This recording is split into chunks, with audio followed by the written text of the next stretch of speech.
In the early 1930s, America faced one of the greatest engineering challenges in history, taming the mighty Colorado River. Out of the desert rose a project so massive it would forever change the landscape of the West, the Boulder Dam, later known as the Hoover Dam. This rare government film takes us back to the construction of a marvel that pushed the limits of human ingenuity and manpower. From the time of its discovery, it remained a challenge to engineers who sought to control it, until the enactment in 1928 of the Boulder Canyon Project Act, authorizing the construction of Boulder Dam. In Black Canyon, where the Colorado River forms the boundary between Nevada and Arizona, in the very heart of the great desert of the Southwest, the United States Department of the Interior, through its Bureau of Reclamation, was directed to proceed with the construction of this mightiest of dams. Highways were pushed across the desert.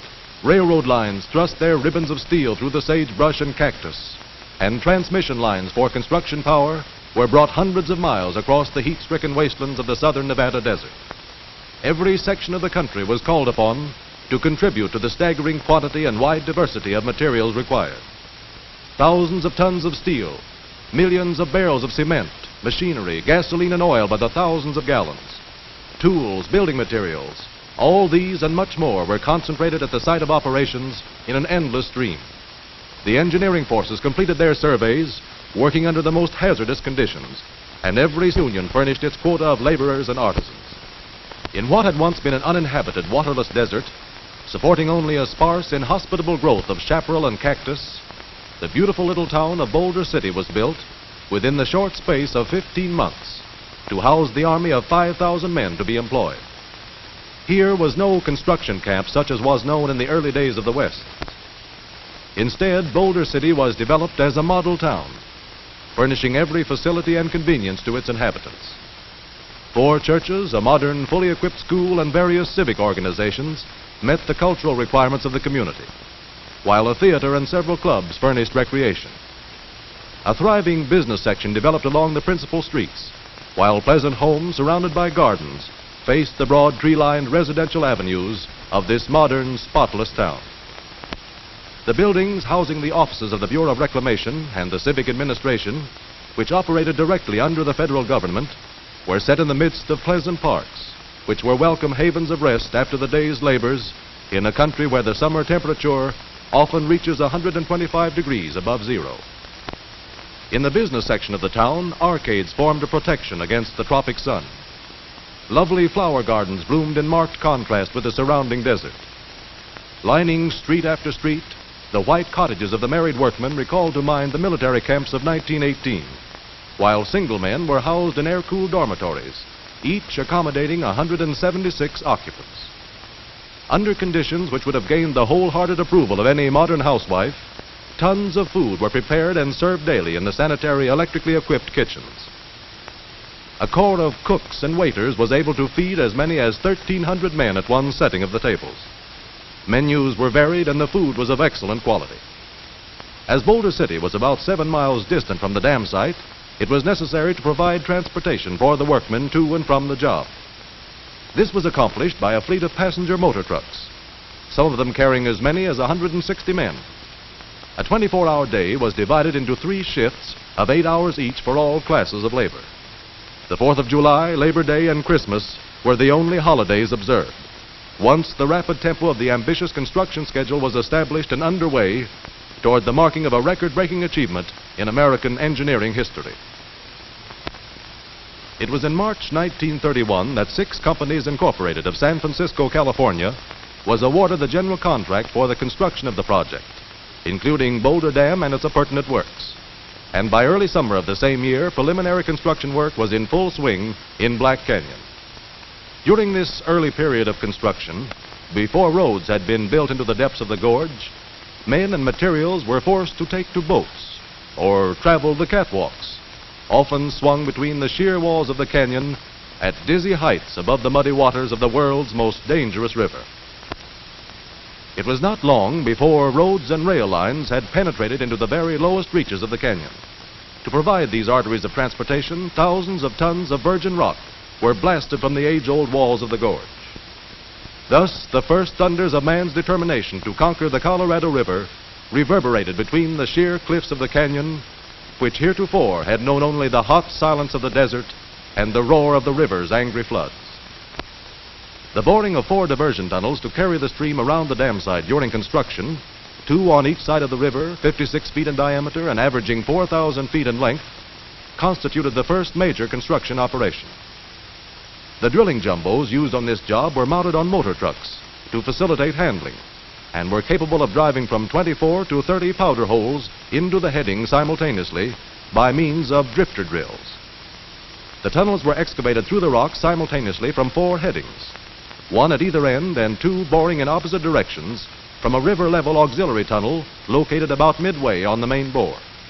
A pioneer drift was drilled at top line and closely followed by the excavation for the complete 56-foot bore.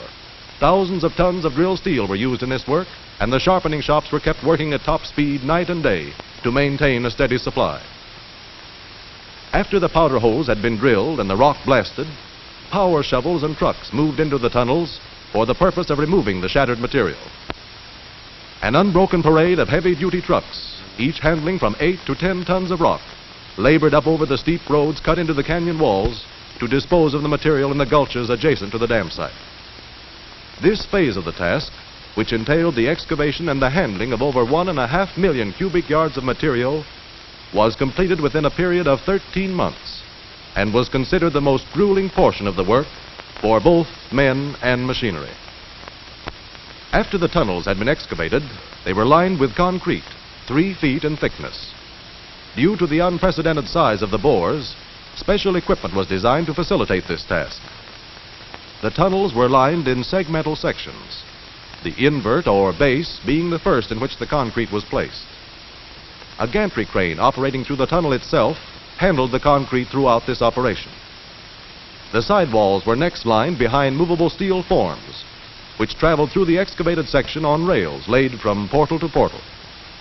The top arch was placed with the use of a concrete gun operated by compressed air.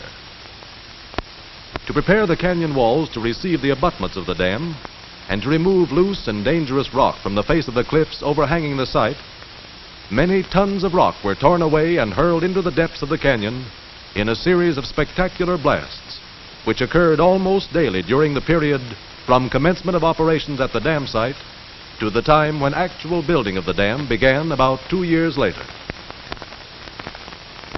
To reach their positions on the canyon walls, the men engaged in the work of drilling and handling explosives for these huge blasts traveled in cages or skips swung on cables at heights of hundreds of feet over the river. To the casual observer, this dizzy sky ride must have seemed thrilling indeed, but to the workmen themselves it became a matter of course and all a part of the day's job. The first step in preparing for the blast was the drilling of powder holes into the rock of the canyon wall. For this purpose, the jackhammer drill, operated by a single man, was generally used. The holes were then loaded with dynamite, and the blast set off, shattering the air with its detonation and shaking the very earth with its force. After the blast, these acrobatic workmen, known in construction camp parlance as high scalers, swarmed over the face of the cliff to remove the fragments of rock shattered and loosened by the upheaval of the explosion. Only in this manner could the walls be successfully cleared of debris. Swinging in bosun's chairs from the canyon's rim, these daredevils were protected in their hazardous work by hard helmets, safety ropes, and other safety appliances. November 1932, preparations were made to divert the river through the tunnels. A small blast opened a breach in a temporary dike which had held the river in check at the entrance to one of the tubes, opening the way for the free passage of the water into the 50-foot concrete-lined bore. A temporary dam of earth and rock was quickly thrown across the stream, deflecting the entire flow. Within 24 hours, the Colorado River, under control for the first time in its history, was flowing around and past the dam site through the huge diversion tubes. An all-time record was set in placing the more than 1 million cubic yards of material required for the construction of the 2 coffer dams, in themselves barriers of no mean proportions. the earth fills were compacted to an elevation well above the high water mark to prevent the flow of the river from entering the scene of operations during the construction of the dam and power plant. After the completion of the coffer dams, the site was unwatered, and a fleet of power shovels and trucks put to work on the excavation of the riverbed material to provide foundations for the structures. This excavation was carried to a point 135 feet below the old river level, necessitating the handling of more than 2 million yards of rock, earth, and sand. Here again, the stamina of both men and machinery was put to a severe test in transporting the waste from the very lowest depths of the gorge. As the cleanup of the dam site progressed, the ancient bed of the Colorado River was laid bare. Here, geologists were able to read the story of what had happened ages ago, when the chasm now called Blacken had been carved out of the primal rock by the rush of water from a great inland sea, and the Colorado River was settling into its present bed. To ensure the greatest possible stability for the foundation of the dam, meticulous care was exercised in preparing the rock surfaces for the reception of the first concrete. Sand and gravel for the 4.5 million cubic yards of concrete required for the construction of the dam and its appurtenant works were obtained from a detrital deposit located on the Arizona side of the river, some 12 miles upstream from the dam site. Here, the raw material was excavated by dragline and hauled by train to the gravel screening and washing plant, which was the largest of its kind ever built, being capable of producing 20,000 tons of crushed, screened, graded, and washed materials every 24 hours. Arriving at the plant, the raw material was dumped into hoppers, from which it was conveyed into the plant over endless belts. Here it passed through the various stages of screening, by which it became suitable aggregate material for the manufacture of concrete of a quality meeting the most rigidly uniform requirements. Oversized cobbles, that is, those measuring more than 9 inches in one dimension, were first screened out, then crushed and returned to the plant for regrading, along with raw material. The screening plant itself consisted of 4 towers of similar design, each equipped with screening apparatus, and each separating out gravel of a different given size from the mass of raw material reaching the unit over the conveyor belts. An endless stream of raw, pit-run gravel passed over the screens, and the selected material carried to the stockpiles over the conveyor belts, each of the 4 sizes being stocked separately, ready at hand when needed at the mixing plants. A clarifier tank provided 6 million gallons of clear water daily for washing gravel and sand. Raw material for concrete manufacture, which fell into the size classified as sand, was graded a second time into 3 sizes after the very fine and undesirable sand had been discarded. The 3 selected sands were then recombined into a uniform mixture to meet specifications for the concrete to be used in the dam and the appurtenant structures of the project. The sand was then stored awaiting the requirements of the construction program. As the graded materials were called for, conveyor belts loaded the sand and gravel into railroad cars for transportation to the concrete mixing plants located at the dam site several miles distant. Concrete was mixed in 2 plants, one located in the bottom of the canyon upstream from the dam, and the other on the canyon rim on the Nevada side, immediately over the dam site, both equipped with the most advanced machinery for concrete manufacture. Upon arrival at the concrete mixing plant, sand and gravel of the various sizes were stored in separate bins. A railroad system of sizable proportions was required to maintain a steady flow of material from the gravel pit to the screening plant and from the screening plant to the concrete mixing plants. Bulk cement was unloaded from railroad cars by means of a pneumatic pump and conveyed into the bins of the blending plant, where cements from several production sources and of varying physical and chemical characteristics were combined into a uniform product. This was necessary because of the requirement for standardization in concrete workability, strength, texture, color, and other properties.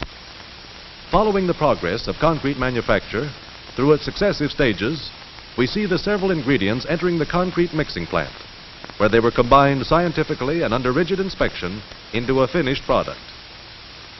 With a maximum capacity of 24 cubic yards of concrete every 3.5 minutes, the high-level mixing plant at Boulder Dam represented the ultimate in plant installations of its kind.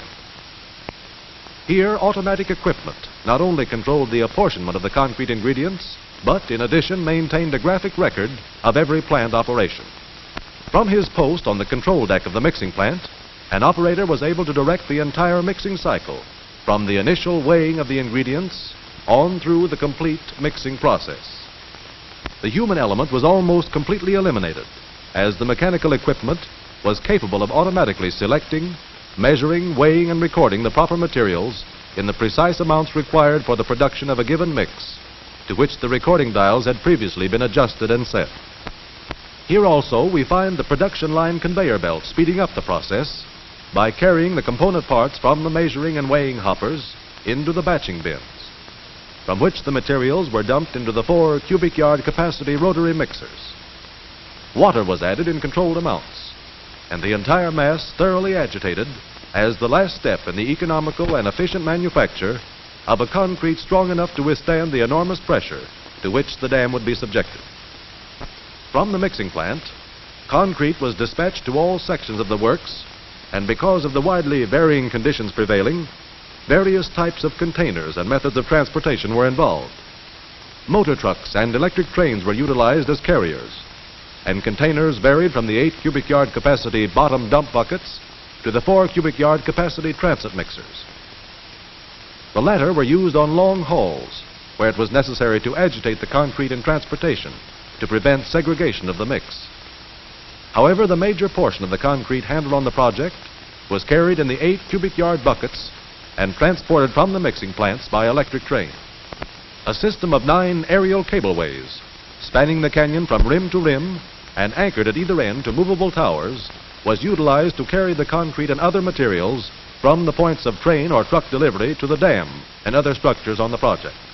It was on June 6, 1933, that the first bucket of concrete was placed in the very lowest of the dam forms, 135 feet below the level where a few months previously had flowed the unchallenged Colorado River.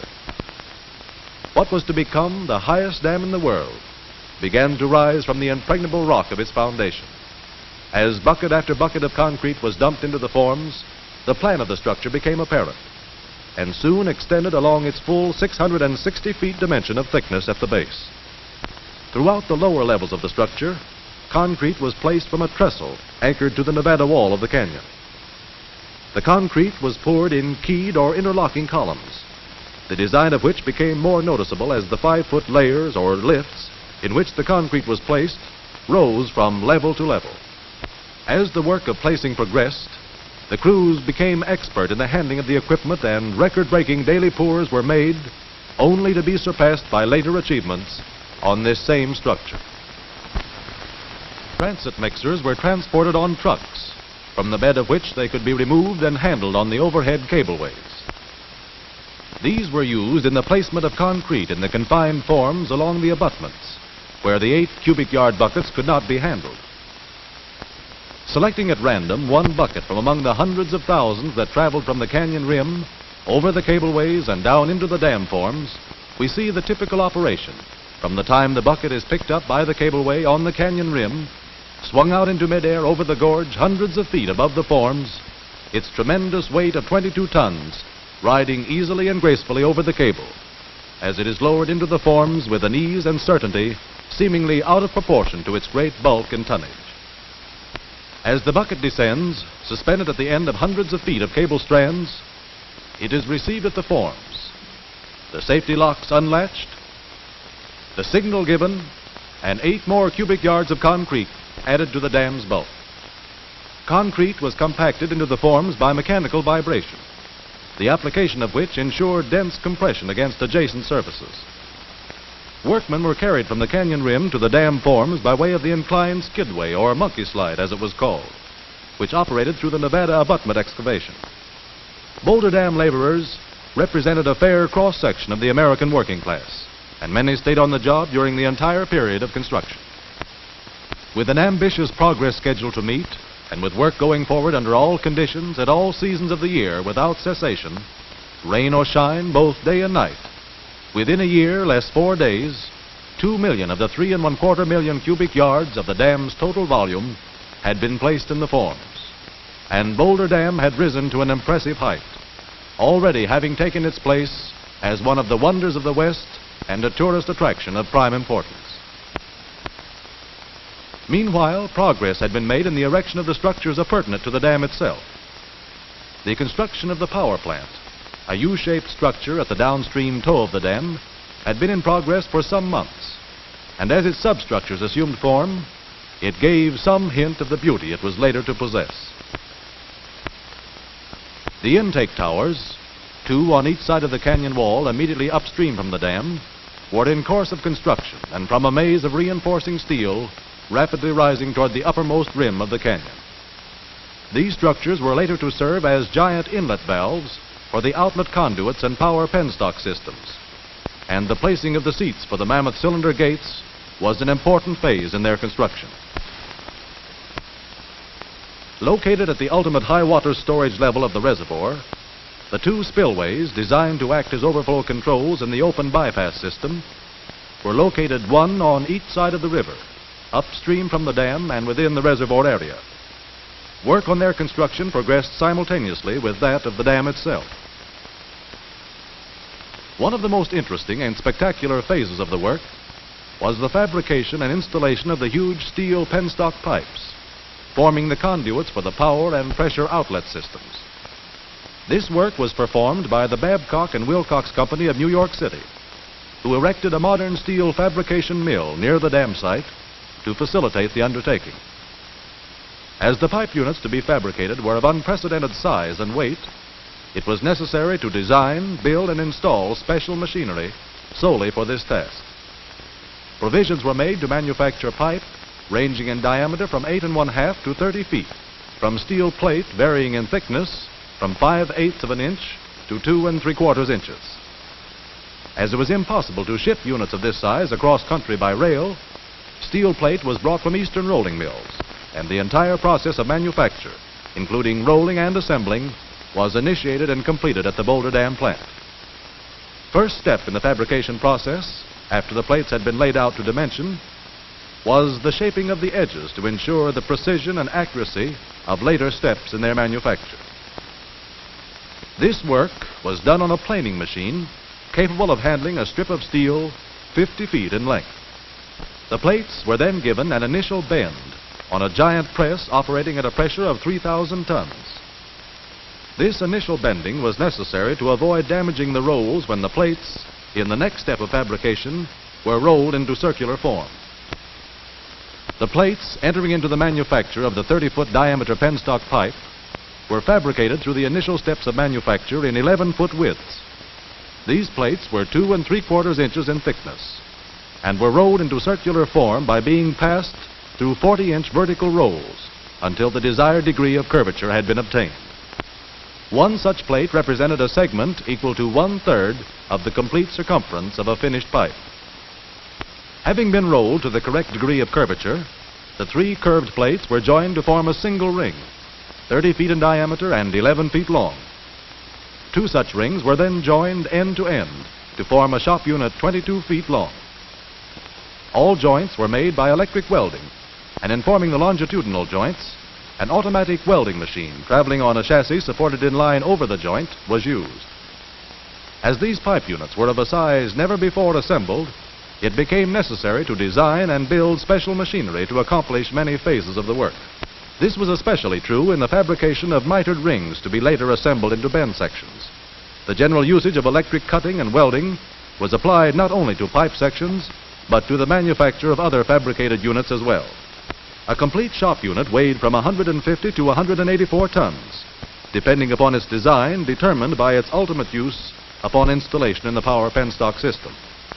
Circumferential joints were made by rotating the rings, making up a shop unit beneath an electric welding machine, suspended above the line of the joint to be welded. Every foot of welded joint was subjected to a searching examination by X-ray and recorded on photographic film, which exposed even the slightest imperfections in the continuity of the weld.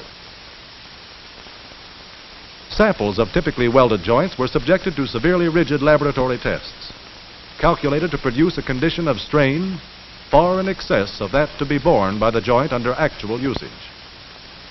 The discovery of even the slightest imperfection was sufficient cause for the rejection of a complete unit. In marked contrast to the meticulous care and precision exercised throughout every phase of their manufacture was the actual size and weight of the pipe units themselves.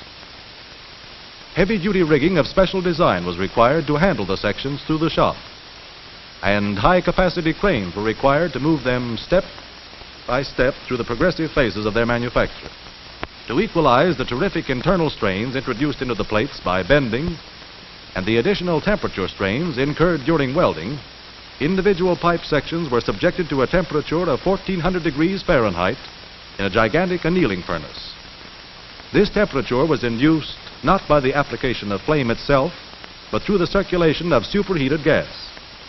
Shop processes were carried only as far as the production of the unit section. As these sections were to be joined to form a continuous penstock, provision was made to accurately accomplish this junction in the tunnels. To guarantee a satisfactorily tight field joint, the ends of the sections were machined on a mammoth vertical lathe, operating across the 30-foot diameter of the pipe. After a final inspection, the pipe section was ready for installation. A modern streamlined train passing through one of the huge tubes affords an interesting gauge for the comparative size of the units. The job of transporting the pipe sections from the plant to the dam site was in itself a tremendous undertaking. And to accomplish this work, a special road trailer capable of carrying 200 tons was designed and built. Caterpillar tractors furnished the motive power, as the trailer itself was not equipped with the means of locomotion. During handling, the conformation of the pipe section was maintained by rigid internal bracing. The movement of the heavy trucks was controlled by air brakes and power steering apparatus, with which the trailer itself was equipped. Upon arrival at the canyon rim, directly over the dam site, the unit was maneuvered into position for lowering into the canyon. To perform this task and to handle other heavy equipment, a permanent 200-ton capacity cableway had been swung over the gorge, its 6 3.5-inch track cables securely anchored into the rock of the canyon wall. The cableway was manipulated from a control tower overhanging the canyon, from which the operator commanded a full view of all its movements. The heavy hoisting machinery, controlled by synchronized motors, was the largest and most powerful of its kind ever built, as were also the track cables themselves, which spanned the canyon a distance of 1,256 feet at an elevation of 700 feet above the river from the head tower located on the Nevada side. Over the track cables traveled the carriage through which the hoisting and traveling cables were played. A specially designed heavy-duty rig, which became known to the workmen as the moonbeam, because of its peculiar shape and from which the pipe sections were suspended, was used in lowering the huge tubes into the low levels of the canyon while cradled in a sling of heavy steel cable. After all lashings were secure, the pipe section was lifted from the trailer to begin its slow and carefully controlled movement over the cableway, riding from the rim out into space, suspended 700 feet above its ultimate position. When the cable carriage with its tremendous weight of steel had been maneuvered into location over the intended landing far below, the hoisting cables were slowly played out and the pipe lowered under absolute control into the canyon.